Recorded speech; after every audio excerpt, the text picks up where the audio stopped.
कुरुक्षेत्र का चौथा दिन सूरज जैसे रक्त की लाली लेकर उगा।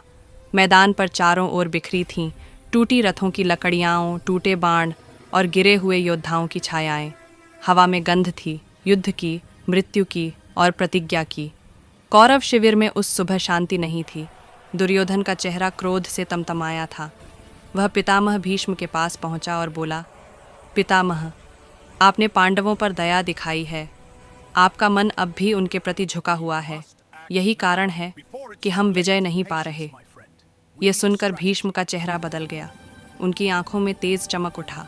उन्होंने गहरी सांस लेकर कहा, दुर्योधन, यदि तुझे लगता है कि भीष्म दया कर रहा है तो सुन। आज मैं प्रतिज्ञा लेता हूँ कि मैं पांडवों को आज के दिन नष्ट करने का पूरा प्रयास करूँगा। देखना, आज के बाद कोई मेरे बाणों के आगे ठहर नहीं पाएगा। यह कहकर उन्होंने अपना विशाल धनुष उठाया। अब भीष्म दया नहीं, संहार बनेगा। दूसरी ओर पांडव शिविर में श्री कृष्ण और अर्जुन चिंतित थे।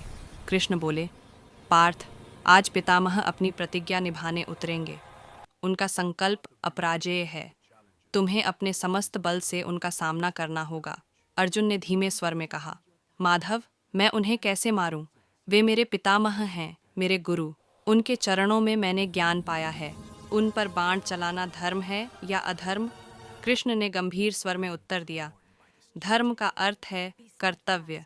भीष्म भी जानते हैं कि यह युद्ध धर्म के लिए है।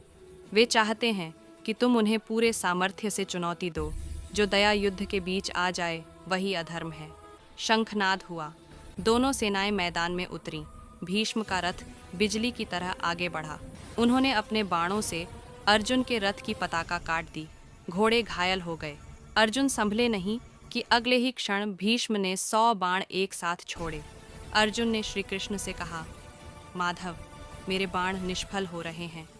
कृष्ण ने क्रोध में रथ को आगे बढ़ाया और स्वयं पहिया उठाया। यदि तू नहीं चलाएगा तो आज मैं चलाऊंगा यह चक्र। धर्म की रक्षा के लिए यदि नियम भी टूटे तो वह भी पवित्र होता है। अर्जुन ने तुरंत रथ से उतरकर कहा, रुकिए माधव, मैं अपने शस्त्र उठाऊंगा। यदि आपको भीष्म पर क्रोध आ गया है तो आज अर्जुन नहीं रुकेगा। और फिर अर्जुन ने आकाश की ओर गांडीव उठाया। बाणों की वर्षा हुई।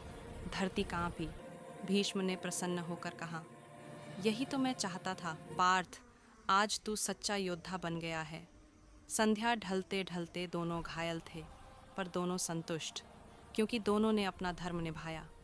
रात को पांडव शिविर में अर्जुन शांत बैठे थे। कृष्ण बोले, युद्ध केवल शक्ति नहीं, आत्मा की परीक्षा भी है। तुमने आज दोनों जीते हैं, अपने भय पर भी और अपने धर्म पर भी।